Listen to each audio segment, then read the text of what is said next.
Hello, welcome Hello. to 12 Secrets of Successful Exhibiting. Today we're talking with Dean Price. He's produced over 1,000 events, including North Expo and Holistic Living Expo. Yes, so we're excited to have Dean on Life Lotus TV today. I'm Emrys. And I'm Sophia. We're the co-founders of Life Lotus. How you doing today, Dean? We're excited to have you. Doing great. How about yourself? Good. Really good. Oh yeah. Anyway, I want to get into the 12 secrets of successful exhibiting, but first I'd like to just spend a little bit of time on, why you're so qualified to be speaking on this today. Why people should listen to you when it comes to being successful doing the expo circuit. So how long have you been involved with expos? Well, about 40 years, really. I started as an exhibitor at a lot of shows. I used to do the Saturday Market in Eugene. I think that was one of the first ones I did.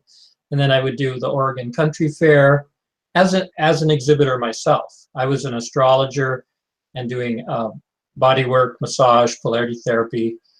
And I went to lots of shows. I actually became an exhibitor in the shows that I now own. And then I became the manager, and then bought the company in the year 2000. But these shows had been going on since 1980. So there's a long history, 20 to 40 shows a year of this company. And so I've done a lot of shows both as an exhibitor and as a producer. So you've probably seen what the most successful exhibitors were doing. Is that where you kind of got the idea for what we're talking about today? Yeah, I noticed that at the same show, whether it's a busy show or a slow show, or there are always some exhibitors who are extremely successful. And then at the same show right next to them, there might be exhibitors that are twiddling their thumb all day, reading a book, or being grumpy and complaining all day. So it's like there's a way to make a success out of almost any event that you're at if you know how to do it. And so I spend a lot of time, being that I've been in 1,000 or more shows by now, that I pay attention to which people are successful and which ones aren't, and what they're doing. And I suggest that everybody else do the same, is look around you, who's busy, and instead of being mad at them if you're not, learn from them.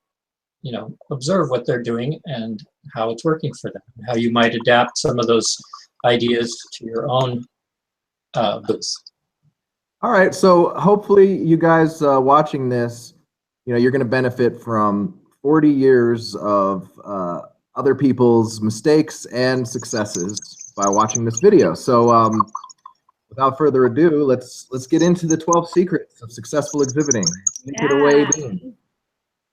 Okay, so the first thing I'm going to do is I'm going to describe the overall system, why there's 12, and what the organization of that is. So my other business is doing what I call Spirit Touch, which is a combination of astrology and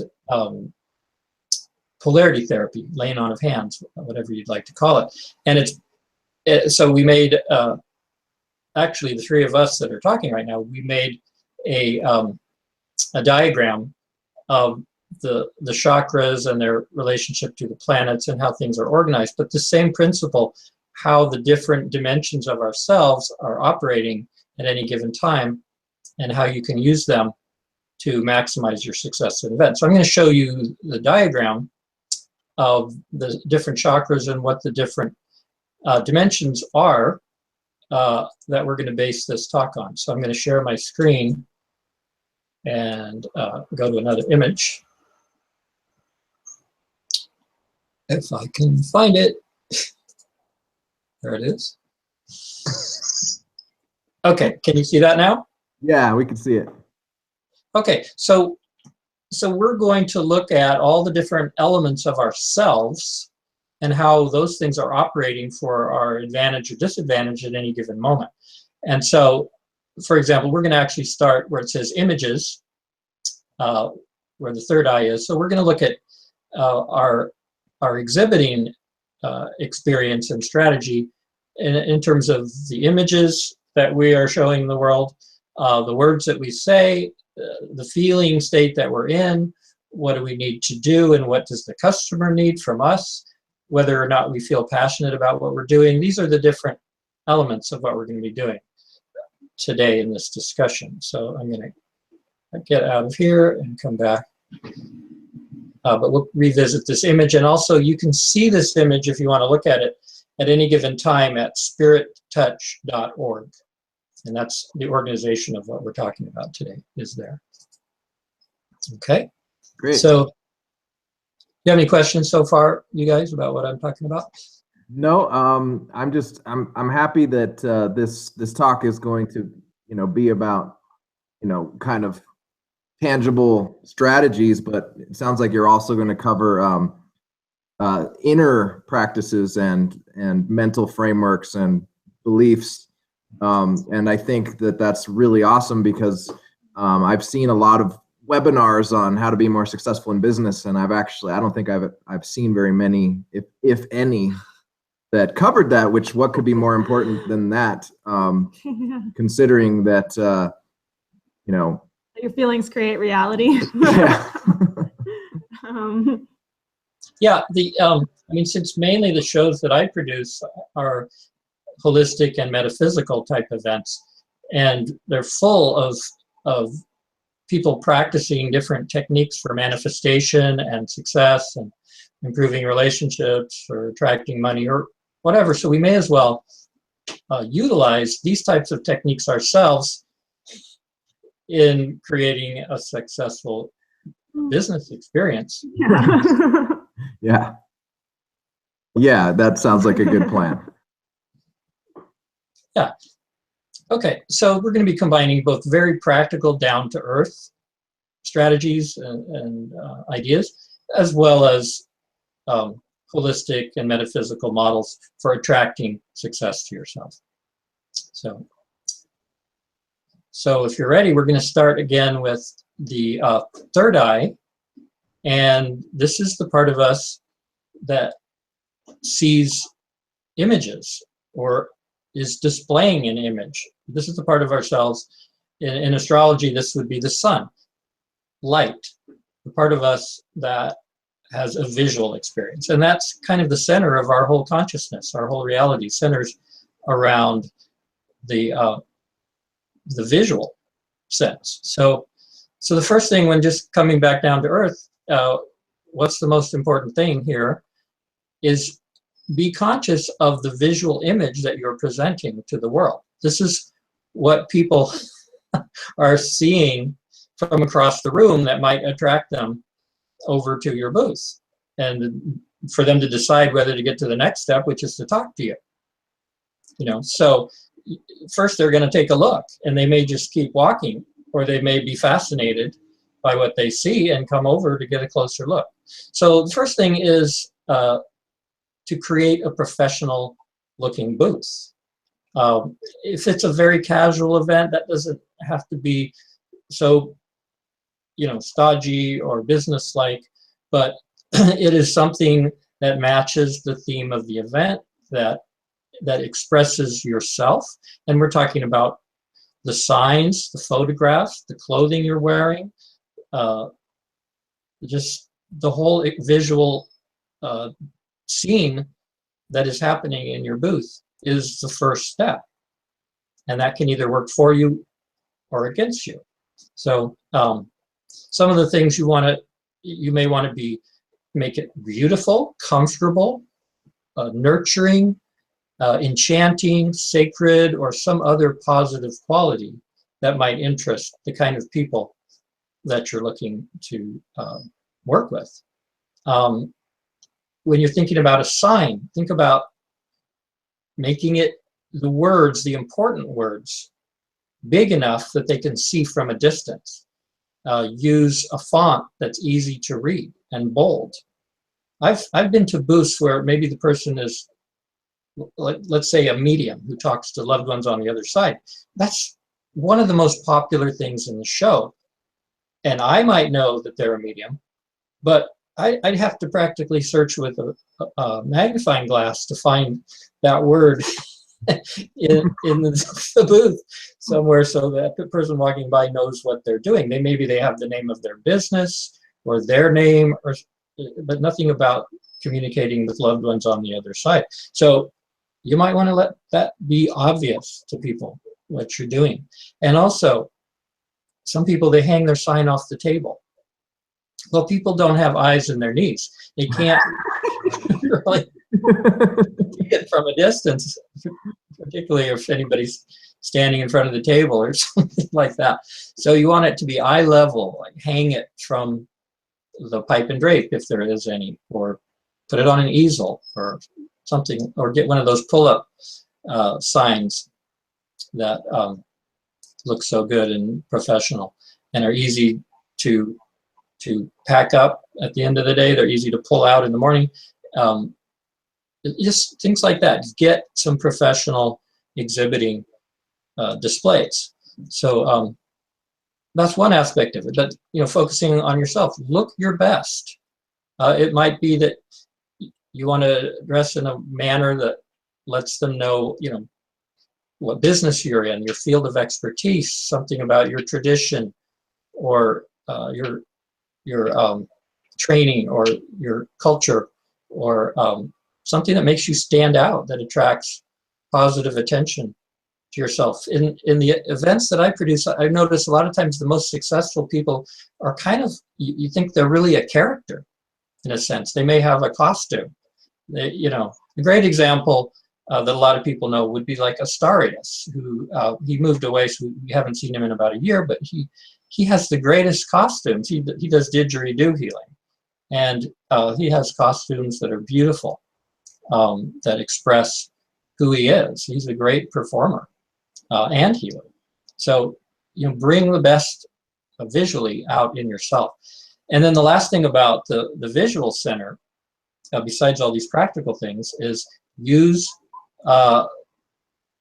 tools that use your consciousness to attract success. Visualization techniques, manifestation techniques. Some of the best ones I know use sacred geometry, which is a visual thing. When I was just starting out as an astrologer and also as an organizer, I used to organize, for example, a food co-op, a worker-owned manufacturing co-op of bicycle touring equipment, things like that. When I was starting as an organizer, I used the sacred geometry visualization techniques. So for like 6 months straight, I spent 15 minutes every day looking at 3 basic sacred geometry symbols. I'm going to show you the first one, which I would look at for 5 minutes a day, which is just a circle with a dot in it. I would stare at this for 5 minutes a day, or visualize it. There's another way to do it if you're good at visualizing. And this is a manifestation technique. This represents the crown chakra and the third eye, and you're integrating your higher self and the realm of spirit into your own consciousness. That's the dot, is you in the middle of the universe, and you're incorporating the universe into yourself and letting it flow through you. 5 minutes a day with that. Then I would do 5 minutes of another sacred symbol, a simple cross, representing 4 points or 2 lines, 2 times 2. This represents the throat chakra and how you use your words to manifest. That's 2 is communication, and 4 is manifestation. And so this is helping you to integrate some of the other chakras to bring them up to the level of your consciousness, which is usually a little better developed in people in our culture. But these emotional chakras and verbal chakras, these bring those into balance. So you focus on conscious communication for the purpose of manifestation, for the law of attraction. This is 5 minutes a day of this symbol, and that's what that did. And then a third one, based on the number 3, the triangle, and this creates a window or an opening for you to work on your feelings and maximize getting yourself into the highest emotional state where you're feeling happy, you love what you're doing, and you're attracting people that like you and you like them, so they're good people to have as clients or customers. And then you're maximizing your feeling state so it attracts success, money, friends, customers. 5 minutes a day of this. Well, anyway, when I was doing that, back when I got started with this business, I was teaching astrology to one person. I was tutoring him, and he recorded the conversations. He borrowed my 3x5 card notes where I had organized the understanding of the language of astrology. And years later, I moved away. I didn't see him for a while. We didn't know how to get in touch with each other. But years later, I was in a bookstore that I was working in Denver, Colorado. And this woman came up to the table and she said, "I just saw your name in a book." And she brought me the book. I looked at it. I was in the acknowledgments where the author turns out to be this person I had tutored years before, had just made what turned out to be one of the most successful astrological workbooks in the world that thousands and thousands of people have learned from now. And that it manifested, my work organizing the knowledge of astrology manifested into one of the all-time most successful teaching tools for astrology that has ever been made. So this is an example of how using these metaphysical tools such as sacred geometry can really enhance your business. And I wasn't even asking for that book to happen, but I'm just glad that something came of all that work that I had done. You call it metaphysical, but it's all backed up by science now. In fact, it may sound more practical to some people to, make a sign and think about their outfit, and that all of that stuff is really important. But I would say there's nothing more practical than a practice like what you're talking about right now, meditation, getting your brain and heart in harmony through breathing techniques. And, that's all backed up by the best science of today now. So I don't think that there's anything more important that people can do. And we're gonna share those shapes with people on the page here for free, so they're supposed to look at them first, the circle and the dot, then the cross, then the triangle, 5 minutes each, right? And is there anything else to that? Yeah, it's important to, if you start doing it, it's important to do it every day, because what it does is it gradually brings your emotional centers into balance with your visual center, your mental center. What the principle is that you can only manifest at the level of your emotions. You can visualize all day long, but you might be a genius mentally, but the realm of manifestation, the physical body, is the realm of manifestation. And so the body has to be in balance with the mind, and the emotions are how we interact with the physical experience. And so the emotions are key to manifesting. And so most of us, let's say we're very, very bright people, most people I know, and they might be mentally operating at this level, but maybe they were traumatized in their childhood or past life and they're emotionally down here. Well, this is where they're manifesting, even though they might have these brilliant visionary ideas up here. So every day that you do something like this, where you're actually focusing the energy, the circle and the dot is doing this part, the cross is doing the throat and the belly, and the triangle, the 3, it's really 0, 1, 2, 3, 4 down here. So the triangle is working on the heart chakra, And every day that you do it, you're gradually bringing your chakras that are maybe the traumatized one or the damaged ones, let's say, the emotional ones probably, you're bringing them up to the same level. So by about 6 months of doing it every day, you are in balance, and you start, everything you touch turns to gold. You're just manifesting. And I experienced that not just with that one, book project, but a manufacturing co-op that I was organizing at the same time became one of the most lucrative cooperatives in the world, to the point where a delegation from China came to visit to understand how to create a collective that is efficient. And that, they're a country of collectivism.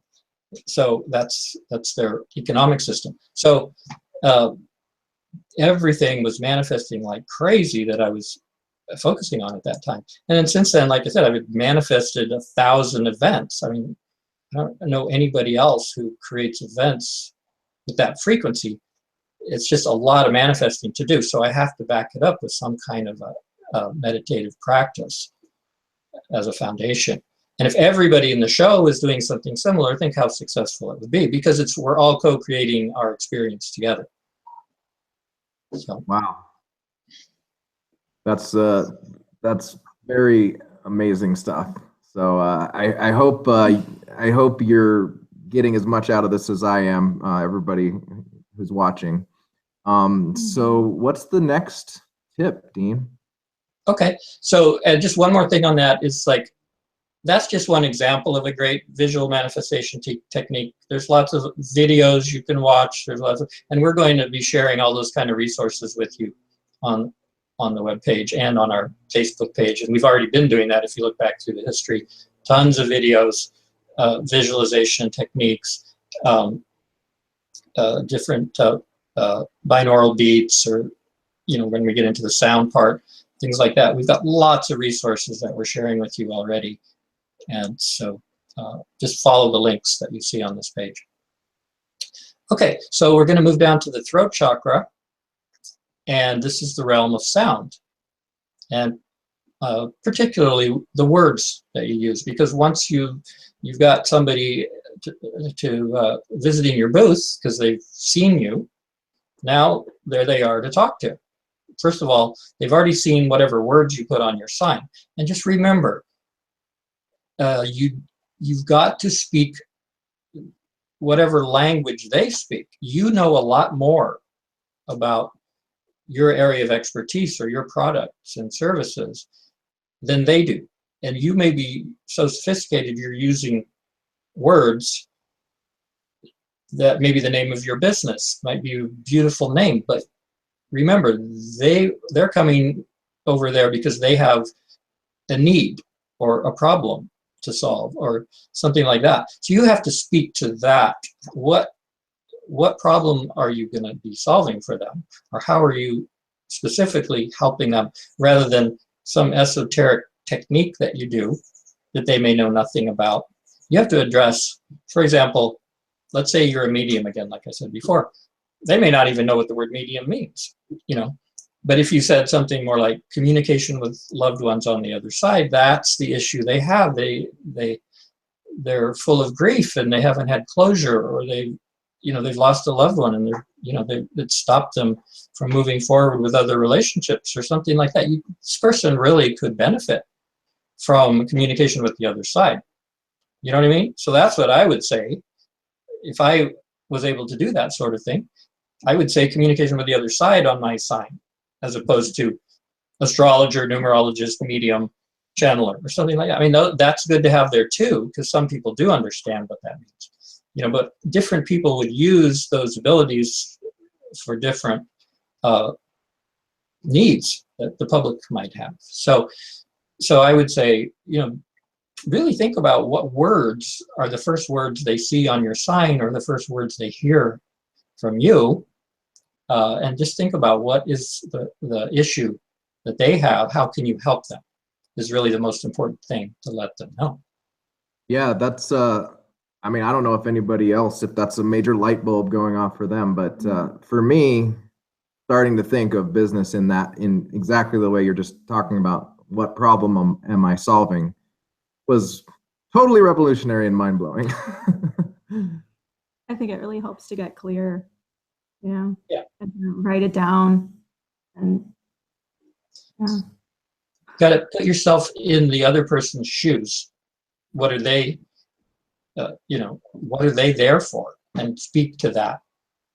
So, so some other things in your communication, just in general, we've probably all heard about the law of attraction, that the words that you say are attracting to you the experience that you're describing. So eliminate complaining, eliminate criticism, focus on what are you happy about right now? Is there, if anything, or what is the silver lining in the problem that you might have just experienced? What, if you want to look at a great philosophy, Huna philosophy from Hawaii, it's called the Aloha spirit, which is basically bless everything that represents what you like and minimize criticism, complaining, cursing, bitching, judging, disapproving, breeding more fear. Just, you may be aware of stuff that's worthy of criticism or whatever, but just, you don't have to verbalize it, because you could focus on something constructive. You could focus on happy. Acknowledging, approving, admiring, appreciating, helping, gratitude, healing, uplifting, inspiring. Those are the best types of words to have on your signs, to come out of your mouth. Friendliness, just, just allow whatever pain and suffering is happening to go on without having to dwell on it and speak about it constantly. And you are creating your experience largely through the words and feelings, whatever's emanating from you. The images, words, and feelings are emanating from you and affecting your environment. It's like, it's like, say you're swimming in an ocean of energy. Are you putting toxic substances into the ocean? Are you polluting the thing we're all swimming in? Or are you more like a hot tub that's warming up and making it feel all blissful? And we're a very hot spring. yeah, exactly. So just put positive energy into your environment with the words that you say. And then another thing is just practically, before the event, spread the word. Let people know you're going to be there. Give them, flyers and if you have discount coupons or free passes or whatever you have, put it on your Facebook page. Invite people to the event page on Facebook or Meetup or wherever, website, wherever it is. Invite people to it. Send out emails. Spread the word. When you're at the event, always be spreading the word. Give a talk. Be friendly. Talk to a lot of people about yourself. And also get other people there who have had great experiences. You might have someone working in your booth that you did something that really worked well for them, and they rave about you.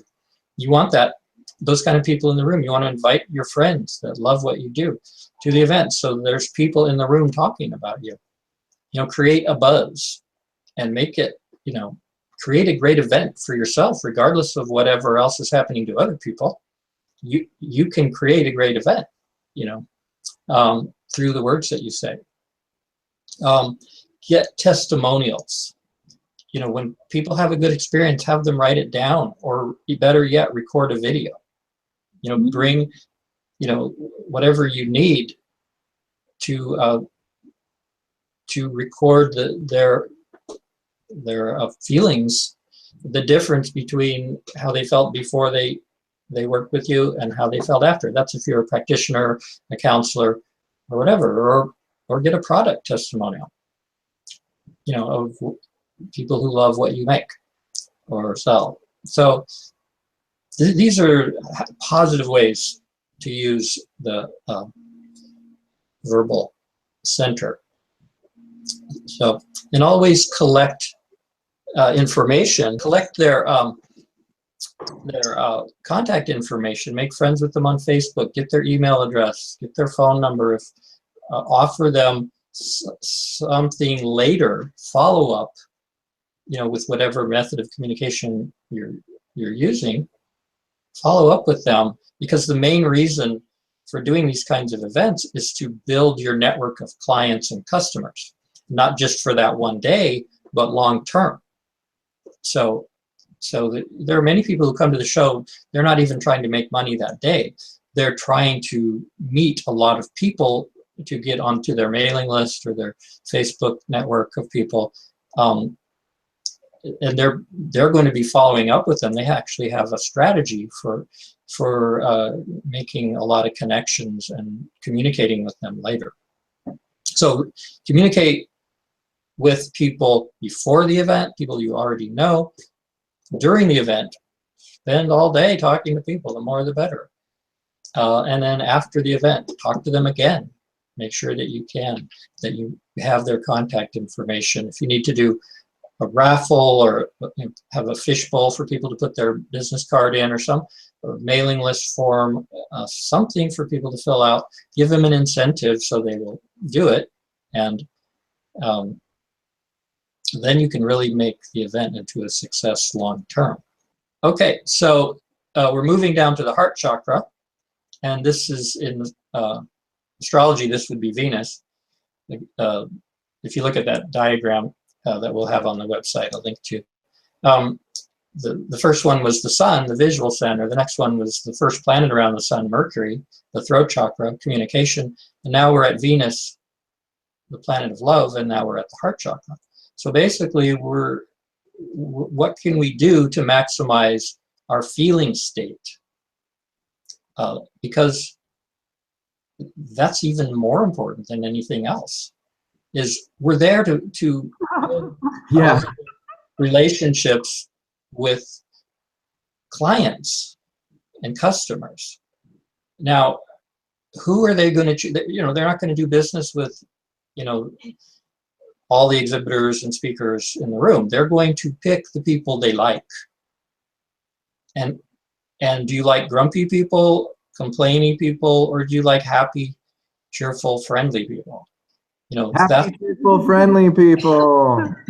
Yes, that's what's going to get you customers and clients and repeat customers and clients, is because you've made a lot of friends, basically, at whatever level of friendship. I mean, there are many people that have met their life partners at our events and other people's events.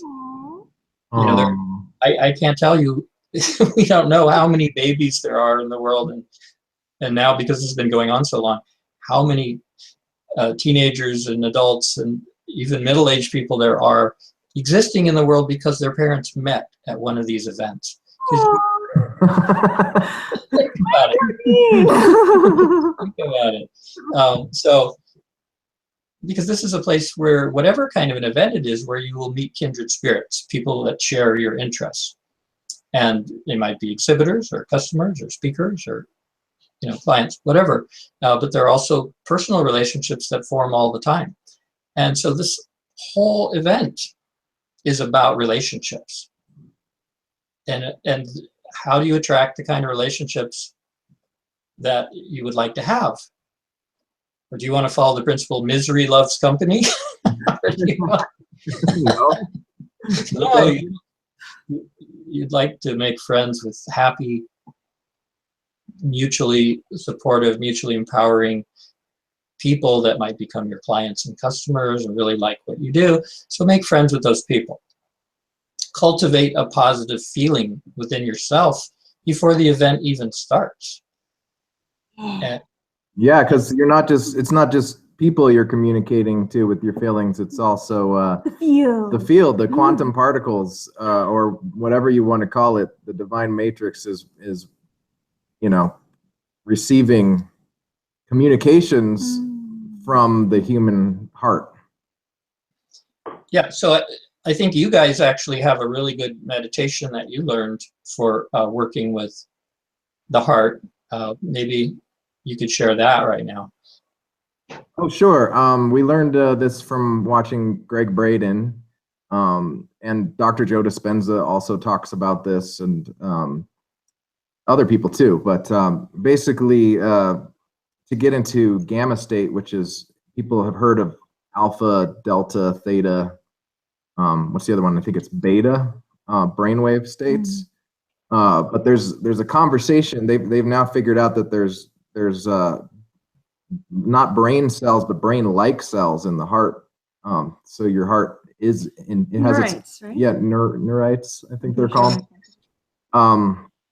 And they form connections kind of like the brain does, but the electromagnetic field around the heart is way stronger than the electromagnetic field around the brain.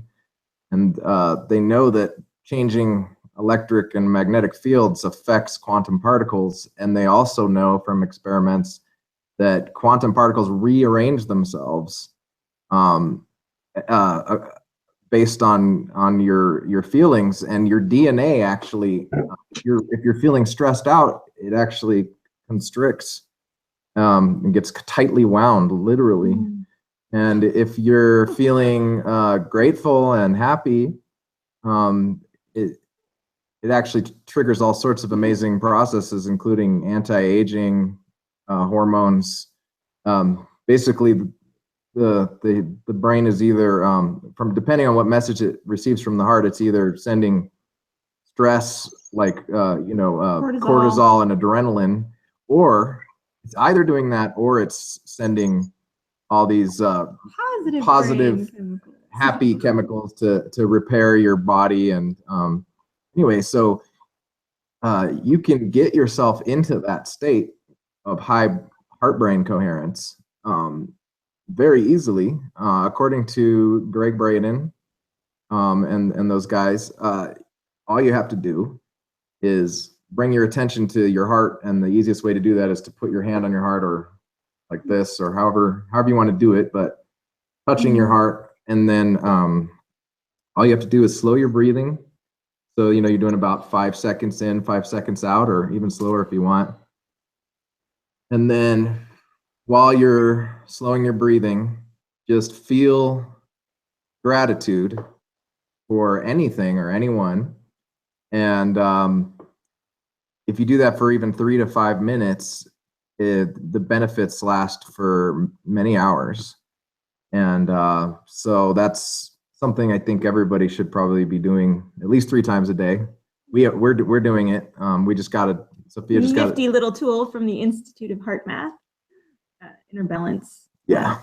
It measures your heart-brain coherence, or the heart rate variability, and it's really freaking fun, dude. So if you're watching this, try that out and see how you feel after 3 to 5 minutes of deep breathing and heart-centered breathing and feeling gratitude. See how you see if there's a difference. I think you'll be pleasantly surprised if you haven't done that. Sounds great. Yeah.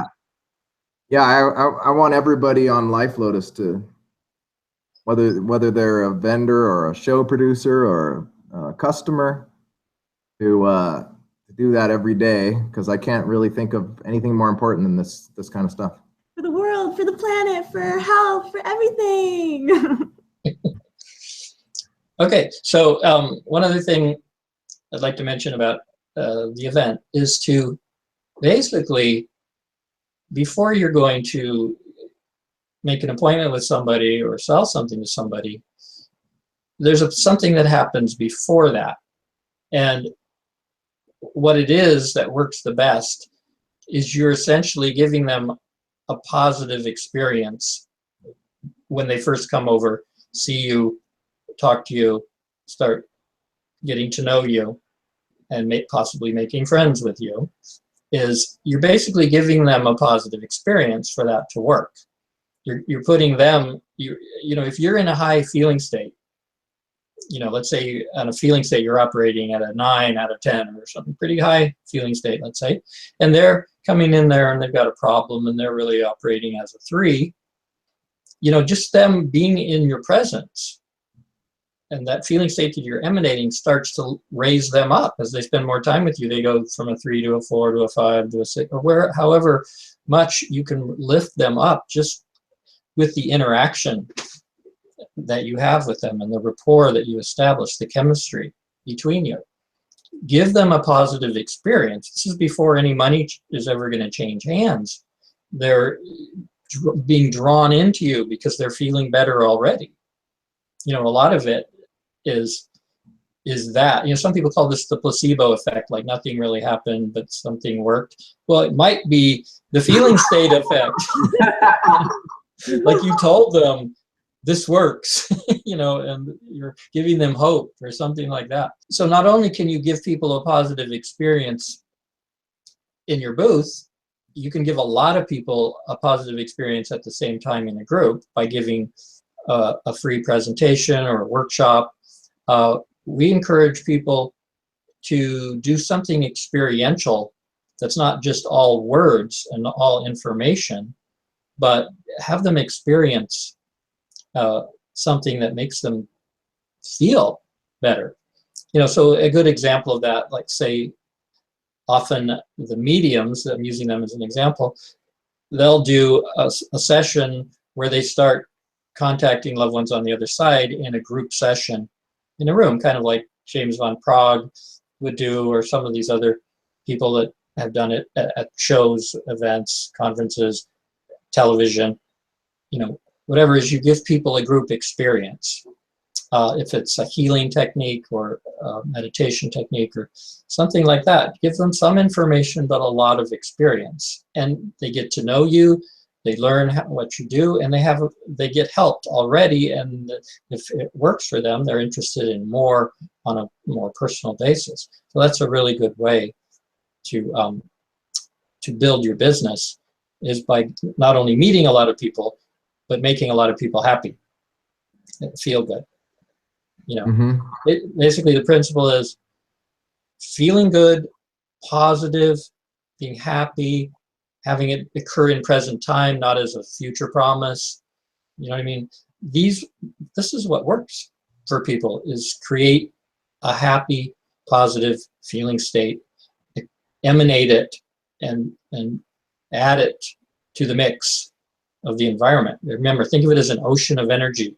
What are you adding to that ocean of energy? Okay, so unless you've got anything else to add, I'm ready to move on to the next energy center, which is the solar plexus. Yay! Solar plexus. Like the solar plexus. Okay, good. So where is the solar plexus? If you don't know, it's below your rib cage, kind of where your stomach is. Astrologically, in the order, we're using the natural order of the solar system, going from Sun, Mercury to Venus. Now we're at the Earth and the Moon, because the Earth and the Moon are a binary system that travels around the Sun together. And what's the Moon about? The Moon is about nourishment. It's like our stomach. It's like, what do we need? What ingredients do we need to make us thrive? And the Earth is about, for living in this physical world. So we're talking about the physical dimension that we exist in. What are the requirements, the ingredients, the necessities? So this is the next thing to think about is, for example, what do you need to do? What are the ingredients you have to make your business have a good marketing experience at an event? You know, so those are the things, you know, it might be different for different people. Some of them we've talked about before: signs, decorations, the right clothes to wear.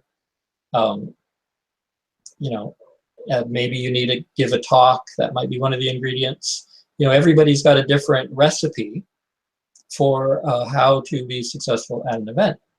But you go through it, make a list, like you're making a recipe and cooking something up. It's like, what is going to make this yummy for you?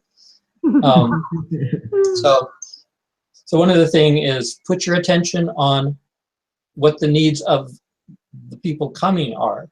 That would be number one. It's like, think about what need are you fulfilling for those other people. So you should be clear what your niche is. Like, how do you help people? What need do you satisfy? If there's no need there, then maybe, maybe this isn't going to work. Maybe nobody needs this thing. And you think about what kind of an event is. What do the kind of people that go to that event need? What are they? What are the ingredients in their life they're looking to add? So some of the other needs is to bring all the equipment that you need, bring all of the paperwork, the flyers, the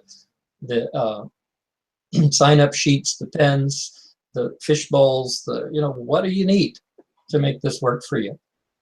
And some people just show up with nothing, and then they start drawing a sign with a pencil on a piece of paper.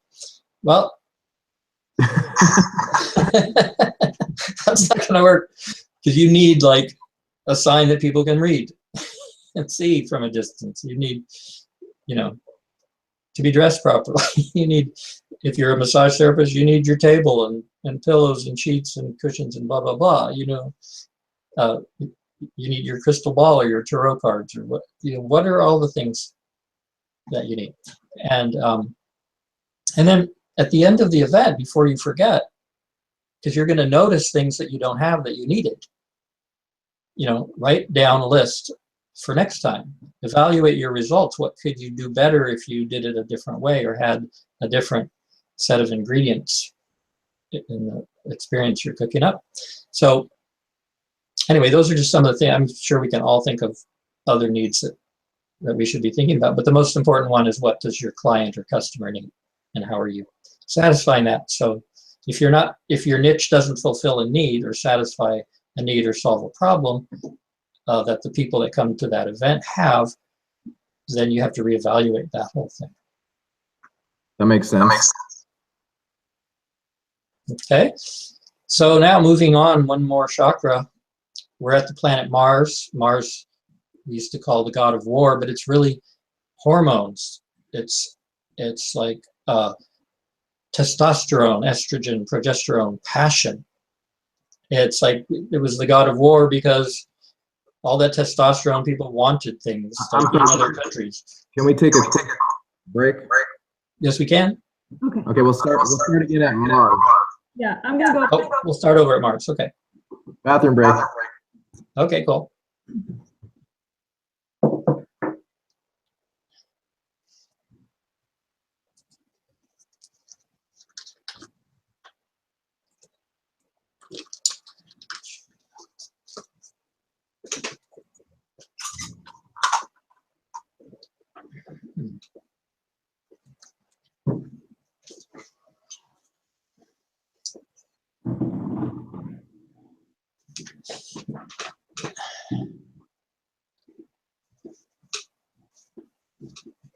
Yeah, taking a quick break. Okay.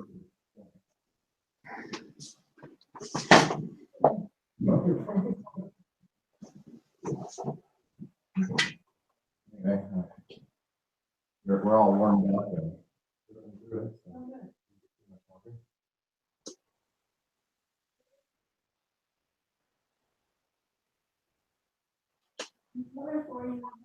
Hey.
Hi,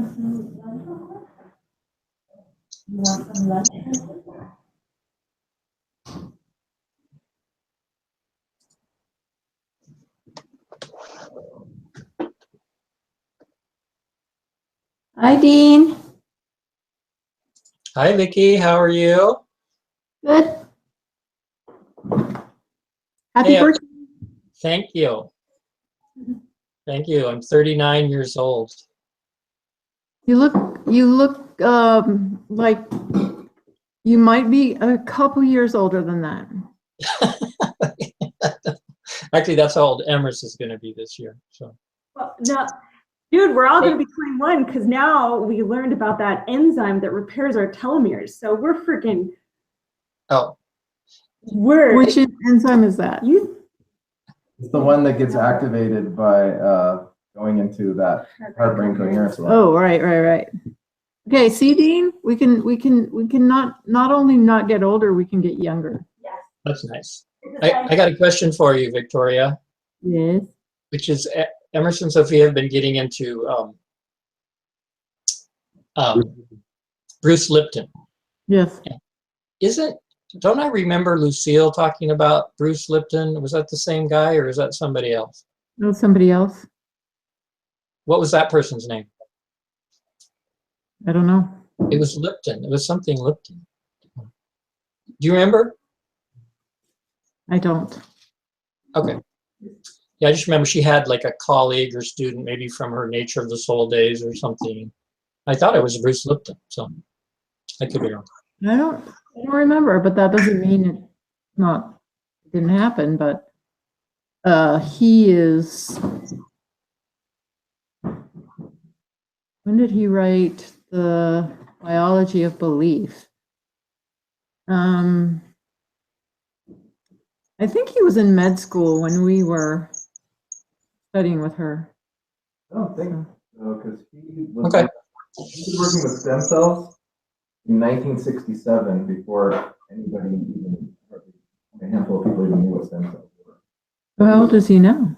You gotta be 5 or 8 years old. He's working with stem cells.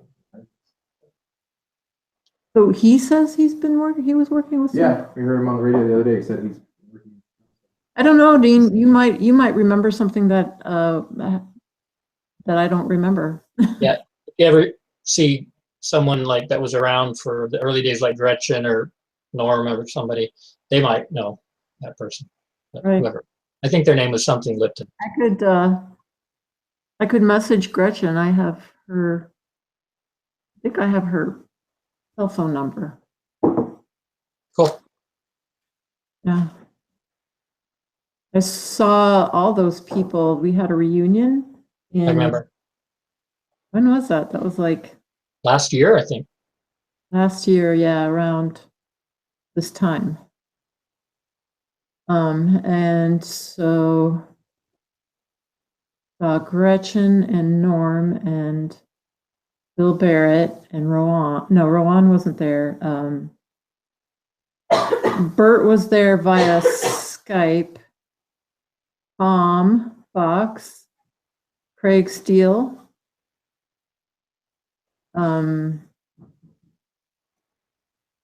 Patty, and Jeff and Risa. Well, that must have been fun. Was at their house. Did you have a good time? Greg Zinberg also was there. Wow. Well, that's almost everybody, Yeah. with the exception of Kevin and me and a few other people. Yeah, Carl and Nancy weren't there either. Oh, yeah. They were in Sweden or something. Where do they live?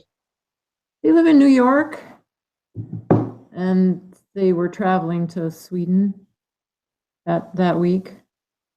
But yeah, it was nice to see everyone. Everyone seemed to be, much mellower. That's good. I'm sure that was helpful. Yeah, everyone was genuinely mellow. Oh, fun. I'm gonna go get some lunch so that we can get out of the way so you guys can finish up. Have fun. Good to see you.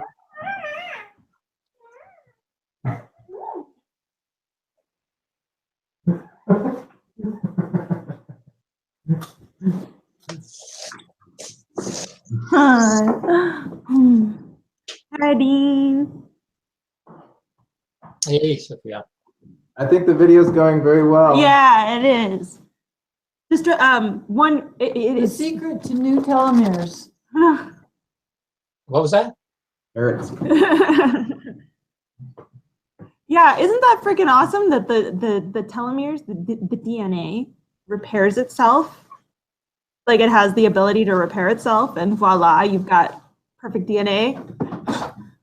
Like, that's freaking awesome. Yeah. So that, yeah. 'Cause- I'm trying to be quiet. Oh no, it's No, fine. we're not We're still recording, but we're gonna edit this part out.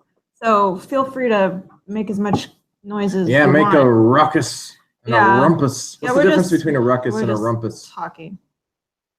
Is a Make a rumpus? ruckus and a rumpus. Is more is louder, and a rumpus involves more people with physical contact. Yeah, I think that sounds right.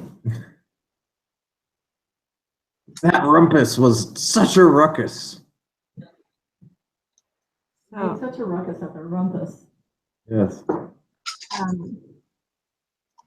so yeah, we were watching Greg Braden's TV show on Gaia TV. Yeah, the one we were showing you, Missing Links. Missing Links, yeah, and they got to the episode where they're like, yeah, scientists have now discovered this new enzyme that repairs the telomeres. Since what he said that what causes aging is the telomere unraveling on the ends, and No, it loses a Like, little bit of it every time yeah. the cells split. every time the cell splits, the telomere gets like a little shorter. a little shorter, and then if it's too short, then a person dies. But the enzyme freaking repairs the DNA and repairs the telomere, and then a person can live Longer. a whole lot longer. Because he said that like most people, like the humans live about like up to 20 years based on the rate at which the telomeres decay over time.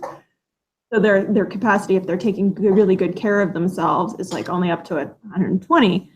And then if they want to live past that, then they really have to get that enzyme to work for them so that their cell Like that guy in lasts China a who lot lived to be longer. 250.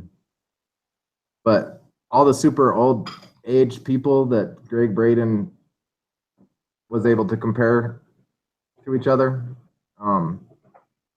they all had their reason for why they lived so long was compassion. it had to do with how they felt. Yeah. Every single one of them, it had to do with how they felt. Yeah. The feelings they were having on a daily basis. Okay, you guys ready? Nope. You're not? Nope. Soon. But, if you have something you want to do for the next 5-10 minutes, go for it. I need to return a phone call. How about that? Yeah, why don't you go return your phone call? But don't close this session. Yeah, this is going really well. Let's keep. Okay, I'll just take the phone in another room then. Okay, we'll just we'll just edit this out later. Yeah, just come back when you're done. Yeah. How much time? Take, whatever much time you need for your phone call. Okay, like 5 minutes. 5 minutes. I mean, how much time do you guys I'm take? Like 5 guesstimating. minutes? We'll be out of here in like. Oh. They're almost done. They said probably like 1 more minute. Okay, I'll just take a couple of minutes. I'll be right back. Cool. Okay.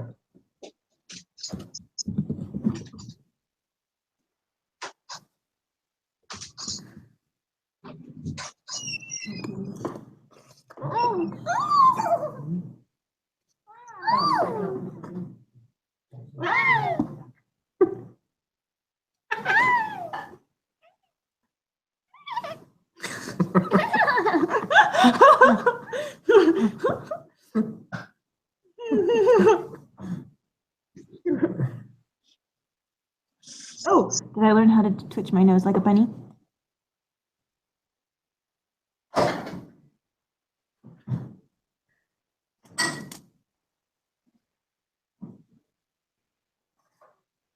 Did I do it?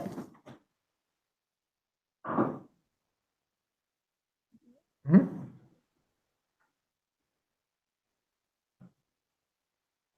So that new mic's working out good, Tim? Yeah, looks good. Cool. Is that all switch on there though? Ain't doing it. That's funny. What the heck?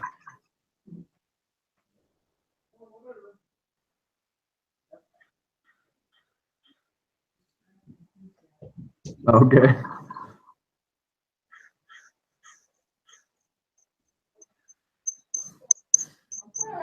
Well, literally, when we finish this video, my dad's landing page for selling his booths will be done, except for, if he wants to change any of the text.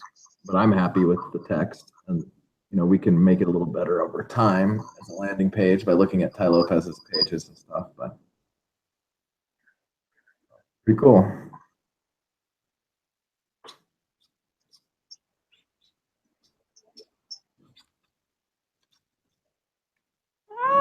Why? You don't like that? Mm-mm. I like you though.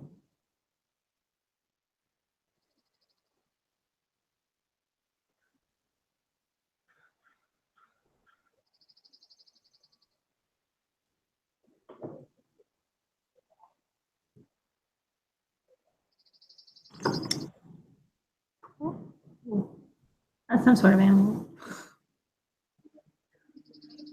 Well, I think this video is going good. Me too. Good enough to put up there.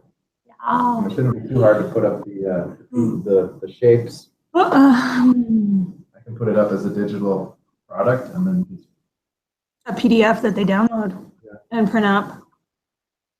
It should be a PDF. Yeah. This is fake? No, it's not. These things are real. that one is a doll. Oh, but it's based on a real one. I've seen a real one. I couldn't tell that was a doll. They look so doll-like when they're real. Have you shown my mom I mean- a picture of the real one? No.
Inari Fox. Okay, I'm gonna Google it. I think your dad's back. Oh, hi, Dean. Hello. Wow. Hola.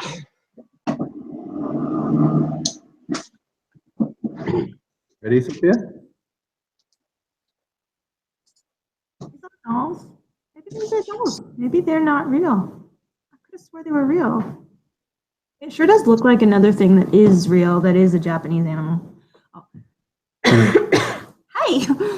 So I think we were talking about Mars. Mars. You guys ready? Mhm. Yes. Teach us. Oh, wise one. Okay, so we're going to go down one more chakra from the solar plexus down to the pelvic chakra. This is basically Mars. That's the first planet after the Earth. And Mars, which used to be known as the god of war, but I think really think of it as the pelvic area, which is where you're creating hormones like testosterone, estrogen, progesterone, whatever kind of hormones your body creates, is creating passionate feelings, desire, intensity, wanting something. The reason it was the god of war was people wanted the oil in that next door country.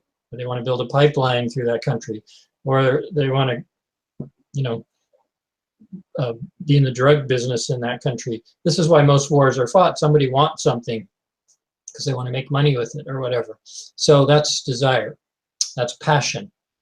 So how do we use passion to make ourselves more successful? First thing to think about is if you feel passionate about your product or service, then spread that passion around.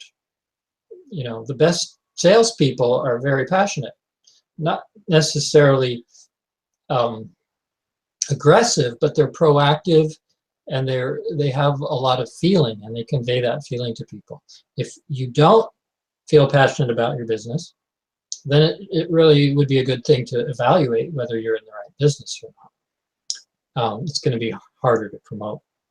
For example, I doubt you would have been able to do 1,000 shows or produce events for 20 years if you weren't really passionate about helping people get their with small businesses, get their products and services out there to help the right people who need those kind of problems solved. Am I right? Yeah, I mean, what I always felt the most passionate about was creating a better world.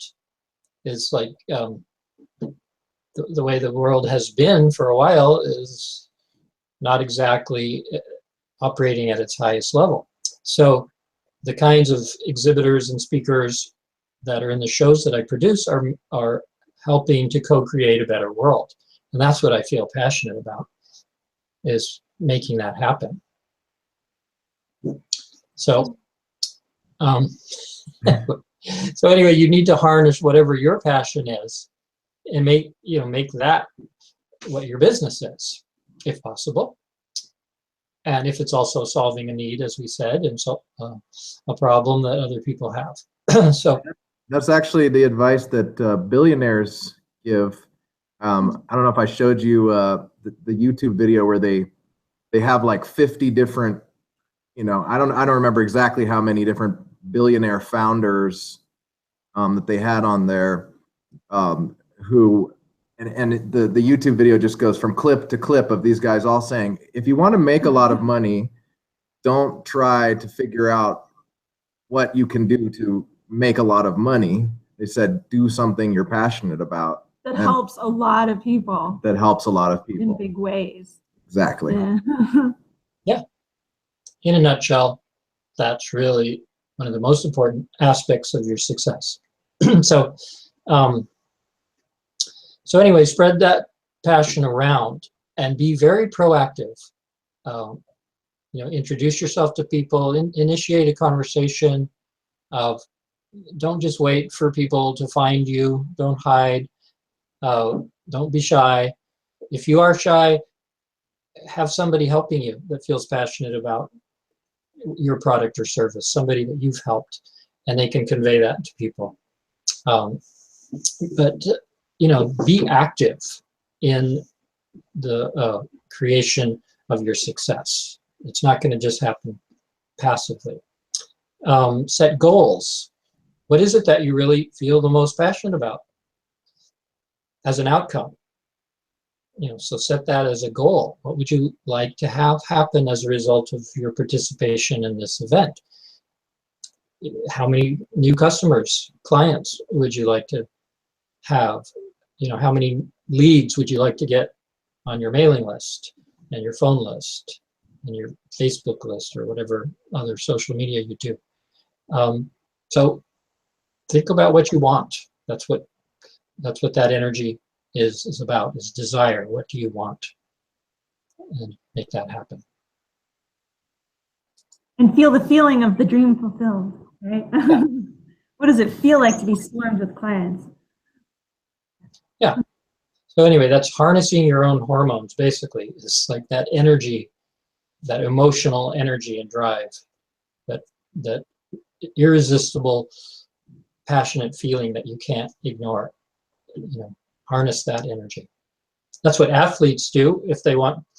Athletes are basically using a lot of like hormonal energy, like testosterone energy, and they're harnessing it towards winning an Olympic gold medal. So they have to do a lot of preparation and workout, and make that happen. Get stronger and stronger at what they feel passionate about. And visualization techniques too, right? Yeah. Well, yeah, a lot of athletes visualize themselves like going over a high bar at a certain height, or coming in at a certain time on the stopwatch, or they visualize that specific thing because that's what they want. So they get clear what they want to be the result, and they imagine it and feel it in advance. And they feel like what it would be like to win. Get in touch with that feeling. Yeah. So turn that passion into bliss, and beforehand, practice that, and then have that as an experience. Yeah. I'm very passionate about what you're saying. Good. All right, I'm ready to move on to the root chakra, which is, imagine like we're like a tree, and we have roots into the ground. That's the root chakra, and it's where we plant our seeds in the ground. So the root chakra is about reproduction and co-creating something new. So in astrology, these are the asteroids in the asteroid belt. They're all the baby planets. So this is where we're kind of creating something together. This is our baby. Don't just think of these events as just something I'm creating or another producer's creating. We are co-creating our experience all the time, including the events that we're in. And that's why, as I have said many times, there's in any given event, no matter how many attendees are in the room, there's always some people busy all day long doing great. And then there's always other people doing almost nothing. They might be right next to each other. What's the difference? But we're all co-creating this together. So they probably engaged in the creative process. They probably invited people.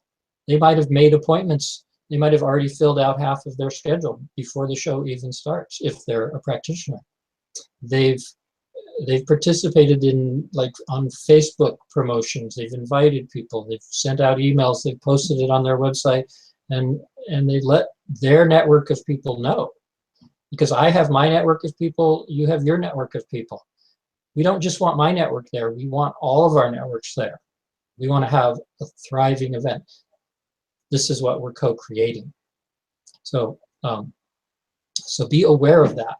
Don't be a victim or give your power away and have it all be about what other people did or didn't do, if you're successful or not. Like, take responsibility for your part in co-creating your experience, and reclaim your power. Right? The energetic, the frequency. Yeah, for some reason it's hard to hear what you're saying. You just have to talk about it. Oh. Yeah, we're co-creating a big energetic field shine love and light and on the world and definitely in your town or city. Right? Yeah. So, another thing is, be a good neighbor. Whatever we're doing is affecting what everybody else is experiencing around us. So, for example, don't take part of your neighbor's booth when you set up. You've got a certain amount of feet and the person next to you has a certain amount of feet. If you make your booth bigger, you're making somebody else's booth smaller. Maybe they haven't gotten there yet. But anyway, be considerate of them. If you're putting a television to show a video in your booth, think about the volume. Think about how that electronic thing going on that is affecting somebody might be channeling 2 feet away from a TV set that's got a repeating message that's going over and over. So you might want to, things that are going outside of your booth in terms of sound or commotion or energy, or like say burning sage. Well, in your booth, you're clearing it, you're purifying the energy in there, but some really large percentage of people are allergic to different kinds of incense or sage or scents of any kind, even perfume, essential oils, and things like that can be affecting the people around you. Yeah, when I smell chemical perfume coming off people, I feel like I can't breathe. Exactly. Yeah, I always wonder, what do they think smells good about that stuff? I can't figure that out. I prefer essential oils, but I know some people who are really sensitive to essential oils too. Yeah, so just check with your neighbors. Say I'm going to be doing this. Make friends with them at the beginning of the event and check out everything with each other. If it seems to be having a larger impact, then maybe it needs to. So anyway, just again, the principle here is we are together giving birth to an experience and participate actively in the creative process of what we're co-creating. You know what I would love to see at your events and other people's events is if everybody created some kind of, like, don't just have a booth, but have your booth be an experience and have some kind of a free experience at your booth that doesn't even cost any money. Like, that might scare some people, and it's probably a little easier if you've got 2 people in the booth, but it doesn't have to be long. It doesn't even have to be in every case. Like, I saw somebody was giving away free angel cards. That's a really good way to not have to take a bunch of your time or attention. But I think it'd be really cool if I went to a show and every single booth I got blessed. And I think I would be much more likely to buy a lot more stuff or experiences or services if the first thing that happens to me everywhere I go is somebody just blessed me. Yeah. I think it's a really good principle to give something away for free. Give them free talk. If you're not real busy, maybe offer people a 1-card tarot reading for 5 minutes and just constantly keep the energy moving. Let them have a taste of what you do for free. Some people they give a free talk and then they offer them a free half-hour strategy session over the phone the next week. And that's an opportunity for them to try out what you do a little bit. You explain it a little more, you make friends a little more, develop that relationship to the point where maybe you can close the deal on a 3-month program or a retreat somewhere or whatever it is that you're selling or offering. So give them a free experience long enough for them to get to know you, and they're going to like you for you giving them something that has some value to them. Give them some good advice. So yeah, give something away is a great idea. So I'm ready to move on from what we've been talking about is the process of co-creation. What's the next chakra, Dean? So now we're going up the back. We're using the microcosmic orbit, which is like a Taoist version of the chakras. And so we've gone down the front, and now we're going to go up the back in the microcosmic orbit. And after the asteroids is the planet Jupiter, which in India is called Guru. And what this means, it's the sacrum. So it's that sacred, like sacred meaning or belief or faith or hope. The Guru means spiritual teacher. It's like our religion, our beliefs, our cause that we feel. So what is the belief that you're imparting to others? Are you inspiring faith and trust and hope in people? Or are they feeling like you're scamming them or don't trust you? Or what belief of theirs are you triggering? Is it trust or mistrust? That's the first belief most of us got at birth. We either had a good experience being born and can trust our mother to embrace us and take care of us and feed us, and our father as well. Or did we learn to mistrust? So think about spreading positive beliefs, and think about what your beliefs are. Maybe because we're all going to tend to get our beliefs reinforced. They're very, very powerful. So if we believe that we're successful, happy, wealthy people, and our businesses too, we're probably going to get that experience. But if we have, whether it's consciously, probably not, or unconsciously limiting beliefs, we might benefit from reprogramming those beliefs ahead of the event. Don't wait till the last second to do it, because you're going to tend to get your beliefs reinforced by what happens. So one of the most important things is to get yourself into the most positive state at the beginning of the show. And we talked about this with feelings, but this is, here we're talking about really a belief state, a faith state versus a hopeless state. Hope state, get yourself into a positive attitude, a feeling of hope, and a believing in yourself. Like, you should start with, this is going to be a great day for me. Maybe it's not about money. Maybe it's about building your network and meeting a bunch of people that are going to become long-term clients.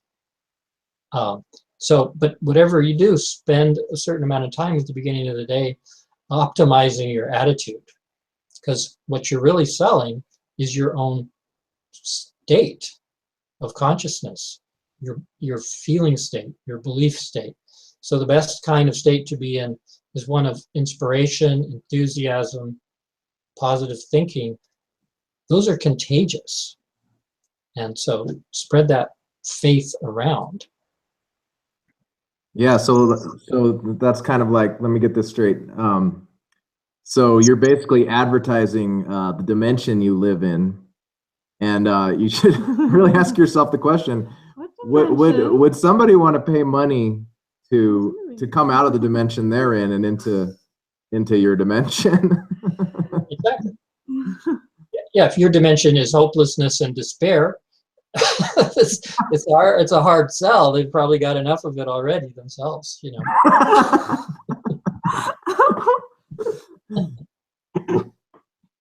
So anyhow, I'm ready to move on to up one more chakra. We've been in the sacrum, where our beliefs are, and now we're at the lower back, and this is kind of in the center of the spine.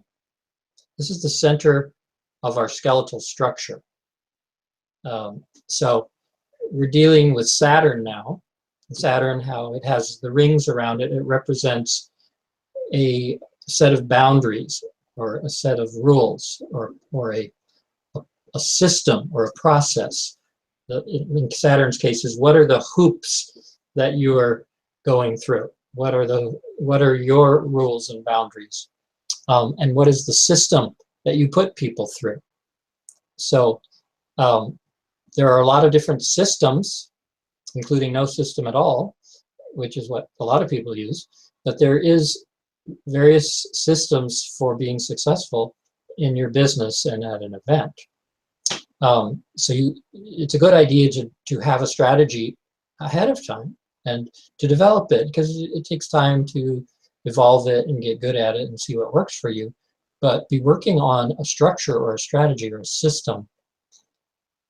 It should have components of meeting a lot of people and making friends with them, like being in your booth, being friendly, giving a talk or an experience or a workshop. Like we said, it may be part of your system is to give them something free, or just in general, be a giving, helpful person.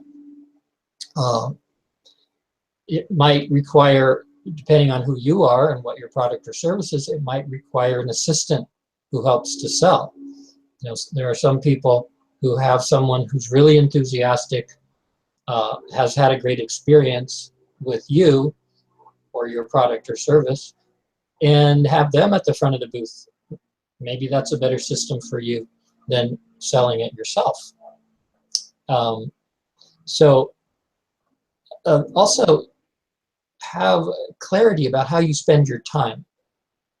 And so I'm going to share with you a part of a system, which is in sales, if you have so much time to spend and there's so many people in the room, and so who are you going to spend your time with is an important question. And so 10% of your time is really qualifying which people to spend extra time with. Are they qualified? The question is, are they interested in your product or service? Can they benefit from it? Do you have good rapport with them? Can they afford whatever it is that you're offering? You know, and these are important qualifying questions. There's other things as well.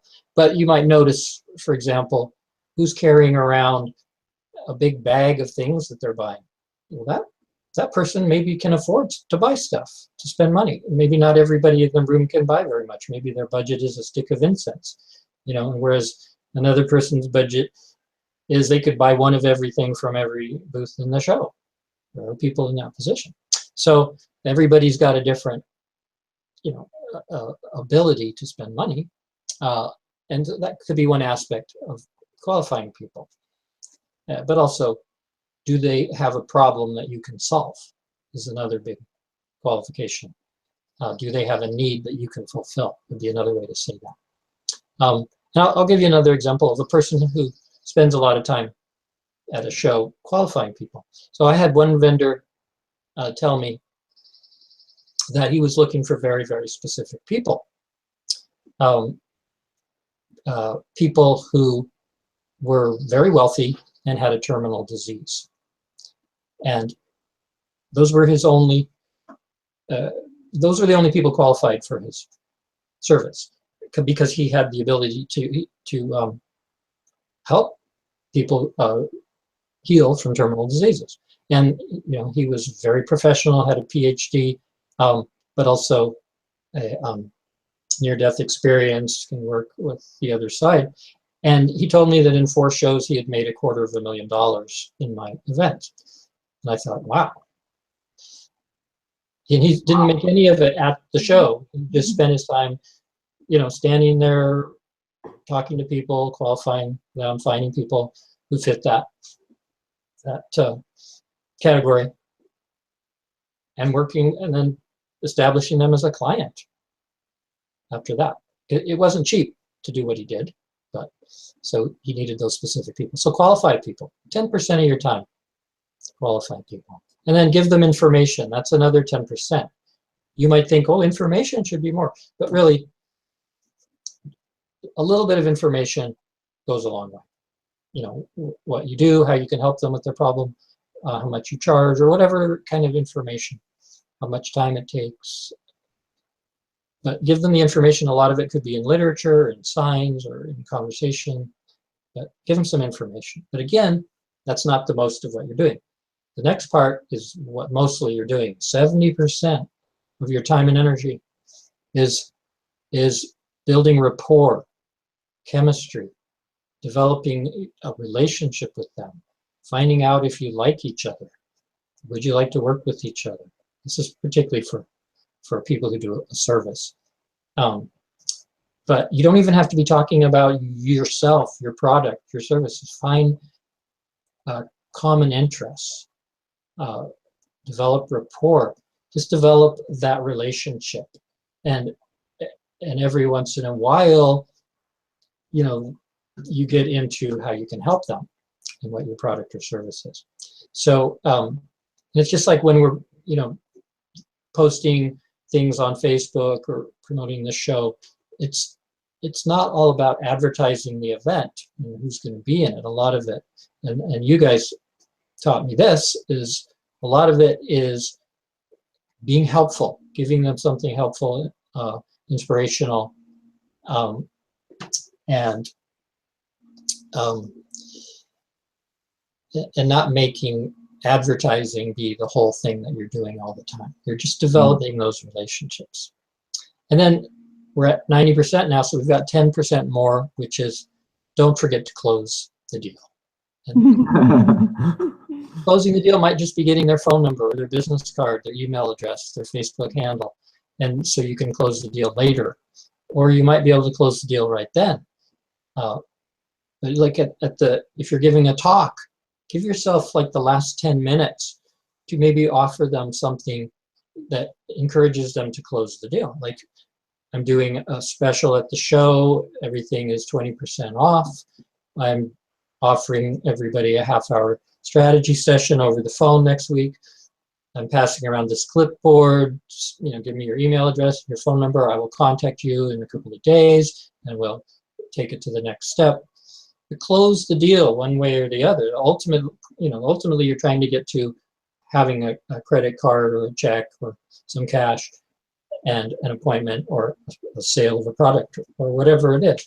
But there's many steps on the way to that, and some strategies will work better for you than others. But an important part of any strategy is making it easy to close the deal. Giving them an incentive to close the deal right now is important. That makes a lot of sense. Yeah, I like that. I like those ratios. I think I should think about that more myself. And okay, and so like I said, another really good strategy. I'll share a couple other strategies.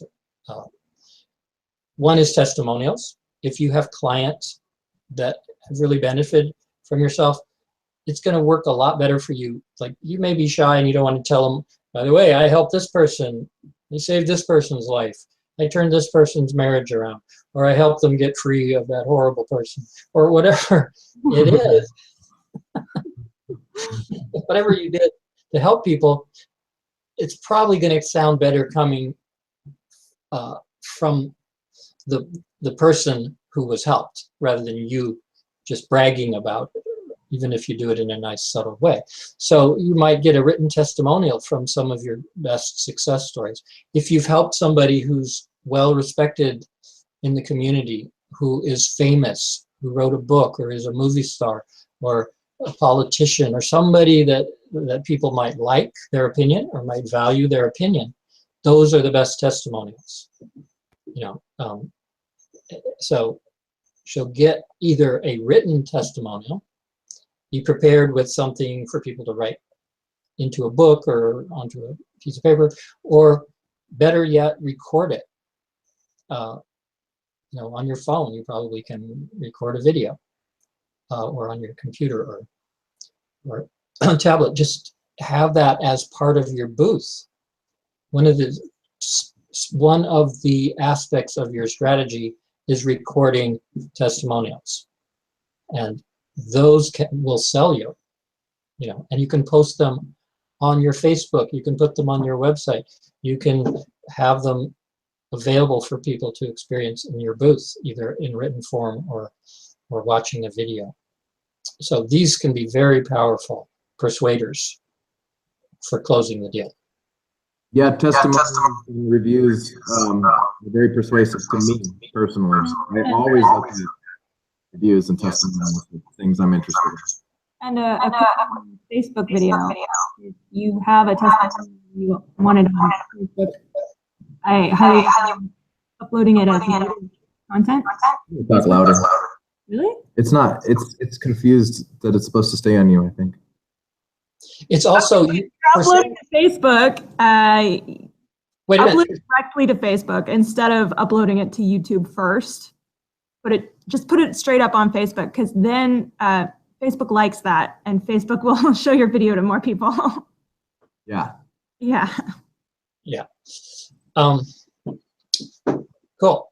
So let's move on one chakra to the chakra behind your heart. And this is in the planets. This is Chiron, who is known as the wounded healer. This planet was discovered in 1977. Not everybody knows it's there, but it is named after the wounded healer Chiron from mythology, the friend of Hercules, who was half god. His father was Saturn, but his mother was a horse. So he was a centaur, but not an ordinary centaur. He had the gift of divine healing and divine wisdom, but he had the instincts of a horse. So he could smell the flowers and herbs and plants and knew how to make medicines and things like that. So this is the part of us that has wounds ourselves and can help others, having learned from our own wounds. So the part of us that is a healer. So the question is here, what problem are you healing, fixing, or solving for others? This is critical, because we're, no matter what we do, we have to be helping people. And it's best if we know how to help them, because we've experienced that problem ourselves. So this is the principle. What problems have we had that we have solved for ourselves, and therefore are really authorities on this, have mastered it in an experiential way. And so let's turn our whatever pain we've experienced into transformational healing. And so That's a great way to put that. Yeah. I really like that. The way you said that was great. Yeah, I would imagine that when you first started trying to do astrology professionally, it was probably challenging at first to figure out how to make a living doing that. Oh, this is not the easiest thing in the world, to make a living in things that are kind of unusual, or maybe fringe, not part of mainstream culture. So it was very challenging, but I felt so passionate about it, as we discussed earlier, that none of that mattered to me. I was like on a mission that I felt like I didn't have a lot of choice to choose something else, because there wasn't anything else at that time that I felt passionate about in the same way. So you follow your passion,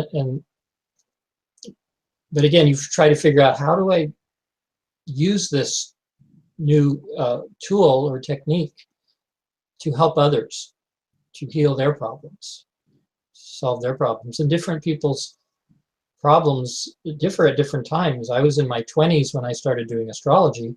So what were the problems of my friends that I would run into who were around the same age? Well, how can I find my soulmate? Like if I could have a booth, your soulmate's phone number, $100. That would be Oh, that's great. then I'd be very, very busy, except that I really can't solve that problem. So I have to come back to, well, what can I do? I can help them resolve their inner conflicts that are being expressed externally in their relationships. And so I focused on first astrology, where I learned how to understand the language of what made them tick and how to explain it to them. But then I added polarity therapy and ultimately spirit touch, which is how to use this as a diagram of your energetic body and reprogram it. So then, okay, so that's something I've done a lot on myself, and because I've got my own psychological and emotional issues, and I've used them to help myself. So now I can help other people. So you have to identify what are you fixing or solving or healing in other people, and something you're qualified to do, and that people can trust you, that you have the proper qualifications, experience, and abilities, and that could be successful, because most people that come to the events I produce have a problem. They have a relationship problem, a money problem, or a health problem, or and there's a few other kinds of problems, but most of them come in those categories. And which of those can you help? Can you make them? I mean, most people have priorities like being beautiful, being strong, being loved, getting laid, making a lot of money, having a happy family. These are like people's priorities. Which of those, if any, can you help them with? If it's not as basic as that, it's a little harder, to sell. You want to make, you want to make yourself more beautiful. Gemstone jewelry, goddess clothing, because it's like this is the demographic that we're dealing with here, or spiritual counseling about their relationship or their career or their finances, talking to the loved ones that have passed over to the other side. Now that a lot of the people I know, they're not 20 anymore. It's not like I want my soulmate's phone number. It's like I'd like to talk to my loved one who has passed over, and feel better about that, and maintain that relationship, and maybe have closure if possible on issues that were unresolved. So the problems change with different demographics of people and different times, but solve their problems. Also, when you're introducing yourself to people, instead of just introducing, like in my case, I could say what the title of what I do is, or the technique that I practice. I could say I'm an astrologer, I'm a polarity therapist, I'm an event producer. Well, that's one way to describe it, but you might do better if you described how you solve the problem they have. So for example, I could say, hi, I'm Dean. I help holistic and metaphysical practitioners and entrepreneurs grow their businesses by connecting them with clients and customers at events and online, and I help them learn how to market themselves more effectively. So I'm not telling you what techniques I'm using in that. I'm addressing your issues. It may be, if you're one of those people. Again, that's a qualification. It's like I don't help everybody. I'm not helping people that sell antiques or guns or cattle or whatever. That's not the business I'm in. So I'm looking for specific people as my clients and customers, and I describe what they are and how I help them. Mm-hmm. So you might practice doing that. Like I'm so and so, and I help these kind of people solve this kind of problem, and using this technique or these situations or products or services. So anyway, probably enough on that, unless you got something to add there. No, that makes sense. Yeah, I think that's good stuff. Okay, so we're moving on up to the back of the neck. In astrology, this is the planet Uranus, which means inspiration, liberation, freedom, excitement, destroying the old pattern and liberating the energy to be something new and be free. So anyway, this part of the body, you can think of it as inspiration, the back of the neck. Inspiration means in spirit, spirit coming in. Spirit comes in like a bolt of lightning. Like in cartoons, the energy of this is like a light bulb going off. And interestingly enough, when Uranus was discovered, it was the 1770s, the American Revolution, the French Revolution. Ben Franklin had been harnessing electricity using a kite out in an electrical storm. It's that energy of electricity that, like a bolt of lightning, that comes in and liberates you from an old way of thinking, destroys the old pattern. And just like a bolt of lightning would destroy your house if it hit it the right way. But it frees up the energy to create something new. So it's creative energy from spirit, inspiration. So this is important because you don't want to be boring. You want to be exciting. People want to be inspiring, not just informative. You know what I'm saying? So create something new or express it in an exciting, inspirational way. Be helpful. Give them something to get excited about. Like we're starting to have raffles, and people get excited about winning a prize. And we have a lot of great prizes. We have thousands of dollars of prizes at our events. Give a raffle prize. Give something away in your booth for people to get excited about. Give a free talk that's inspiring. Not just information, not just words, but give them a feeling that makes them not only happy, but excited and inspired.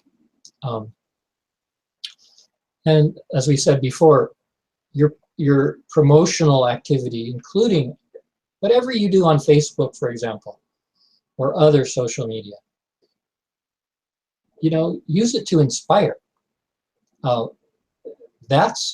You're always, whatever you do in your social media, you're always building relationships with people, and that's the foundation of your business.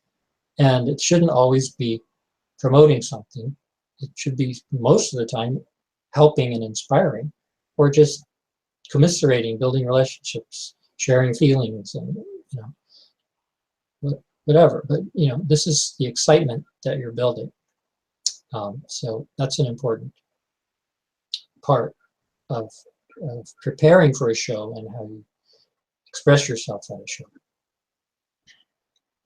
Yeah, is that the last one, or is there No, another? we got two more actually.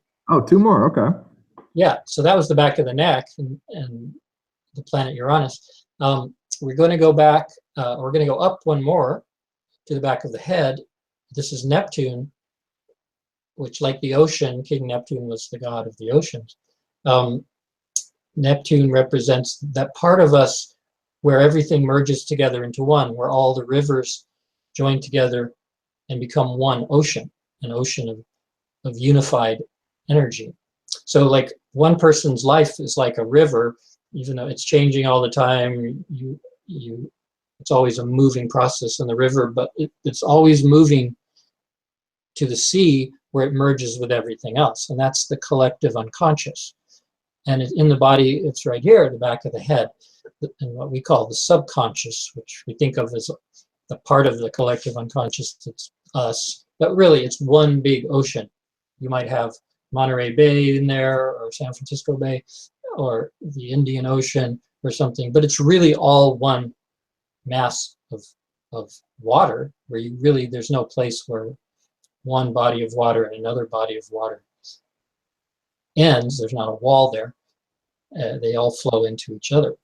So this is our collective unconscious, and we experience it as our subconscious mind. And being that it's subconscious, we don't experience it consciously. But right now I'm looking into this laptop computer. I'm looking at the screen. That's like the sun, the visual part of it, what we see, but the vaster part is the ocean. And this is connected to everybody's subconscious mind, because it's the collective unconscious.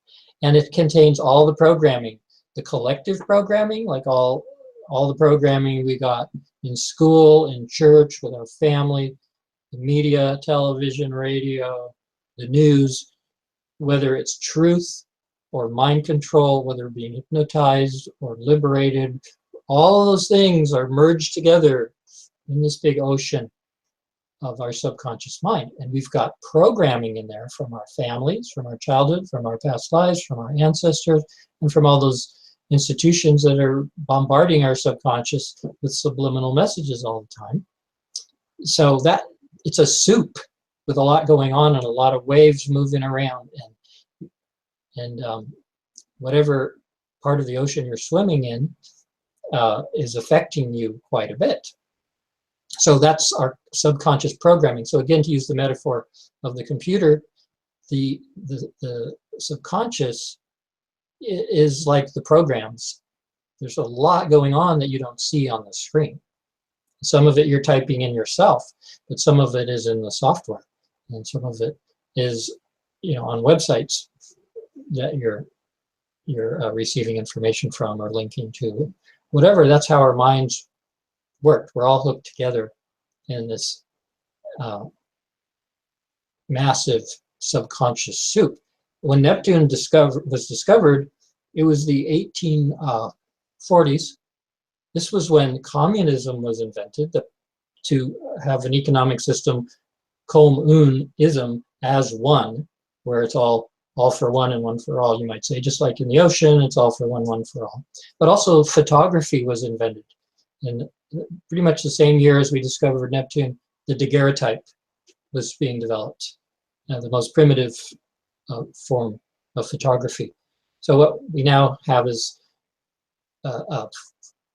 photographs, films, internet media, all visual media, YouTube, television, whatever. This is the development, more than 150, 60, 70 years later of that new part of ourselves that we discovered, Neptune, the collective unconscious. Well, all of the media and all of the images and things like that are affecting the programming in our mind. So we've got programs running.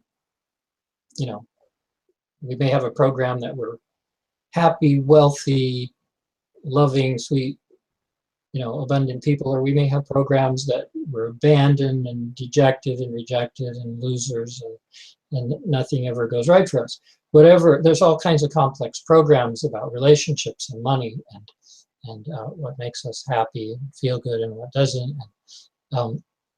It's important to clear that field of limiting patterns and programs and scripts that no longer serve you, because you're spewing out your reality way more powerfully than you know, and your conscious mind is a small part of it. Just like if you went outside at the beach and you look at the ocean and you look at the sun, well, even though the sun's actually bigger, in our reality, the ocean's much vaster than the sun. And so, but you can change your subconscious mind.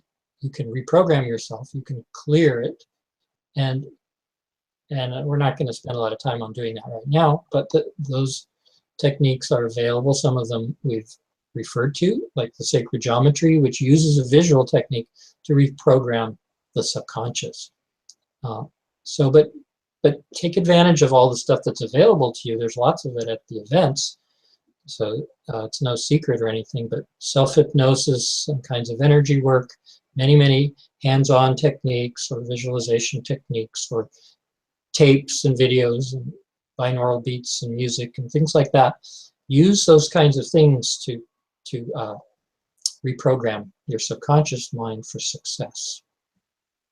Yeah, and we'll have a lot more of that kind of stuff here on Life Lotus in much more detail, because can't think of anything more important for everyone to do, not only for themselves and their businesses, but also just for reality as a whole, you know, the world, the entire universe. So Great. Okay, so we got one more. So we're going to go up to the crown, and that is in the planets, that is Pluto, the last planet. There's actually been a lot of new small stuff discovered. There's thousands and thousands of celestial bodies in our solar system, but these are some of the largest ones. And we could actually say that we started here. This was just space before we got to the sun. But representing that space or that emptiness is Pluto, the planet of death, transformation, and rebirth, it's typically known as. But it's really the realm of spirit. So we come from spirit. We actually are expressing spirit all the time, our higher self, and we return to spirit. And that's what the understanding of Pluto is about. But it's really our spiritual connections, our connections to our ancestors, those who have passed on before, our connections to whatever angels, deities, whatever lives in the spirit world. For you, it might be fairies, it might be leprechauns, since I know you're Irish. But whatever you have as your connection to spirit, it's not a bad idea to ask for assistance from your ancestors, from your angel friends, and from the deities that you relate to, or whatever names you give to the deities, because they're really all the same deities with different names and different cultures. And you're all connected to them as your higher self. They're elements within your higher self, because ultimately it's all one source expressing itself through many different expressions. So I'll give you an example, bringing this down to the practical level. I once noticed at an event that I was producing that there was one exhibitor who had lines of people, you know, making appointments with this person nonstop all day to do angel readings, angel communication. And there were lots of other readers of different types in the event, and they weren't as busy. You know, well, there could be a lot of reasons for that, but I asked her, because I noticed, you know, what is your secret? How did you make that happen? And she said that she gets to every event early. She gets set up, and then she spends at least 15 minutes asking her angels to go out into the community and bring in all the people that can most benefit from her services. And apparently that really works. And I actually do the same thing myself. And having learned from her, it's a good idea. I mean, if we're practitioners of metaphysical and holistic arts, let's use our techniques that we teach other people, use it in your own business. And probably a lot of you already are, but some of you may not have thought of this, or may not do it consistently on the day of the event. Good idea, you know, to do this every day. So anyway, that brings us back to the top, and just remember to ask for assistance from spirit. Well, that was a lot of great information. Thank you so much for sharing all that. If you're watching this and you know you really like what you've heard, we've got some free gifts for you below. I forgot to mention at the beginning.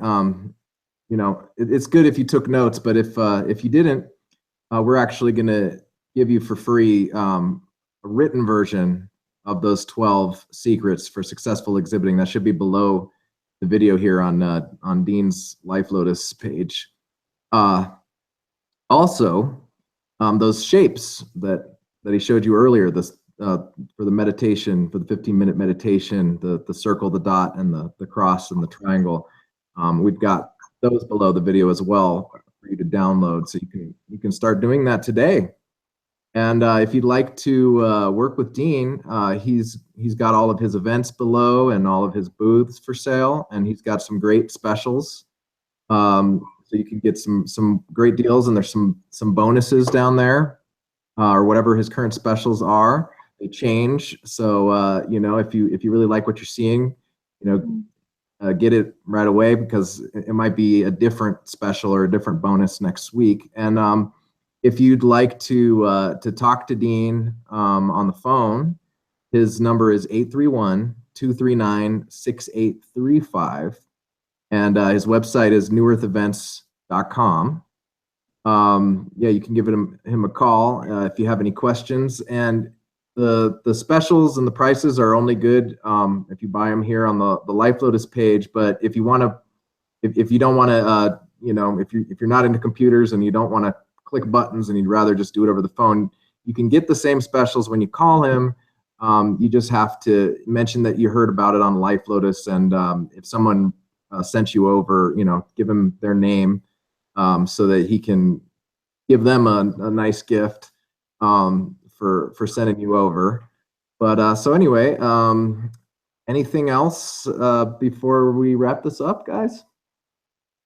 Yeah, if you'd like to understand the system that I've been using as the organizing principle for this, you can go to spirittouch.org to learn more about the diagram of the 12 dimensions or chakras within each of our energy bodies and what they represent. So that makes it a lot easier to understand this. So that is spirittouch.org. Yeah, and don't worry about remembering all these websites, because we'll have links to all this stuff below, so you can just click on. We'll have a link to your Spirit Touch page below as well.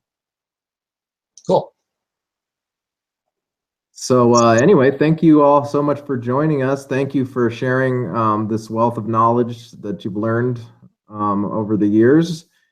And yeah, that's all, folks. Dip.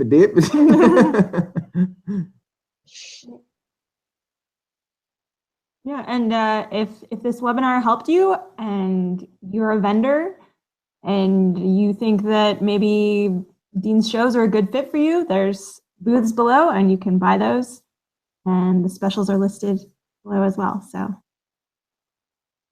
yeah, blessings to you. yeah, and best of luck, or happy manifesting with all your business goals. And thanks so much, Dean. All right. Thank you. That was great. Thank you. Bye-bye. Bye. Ooh.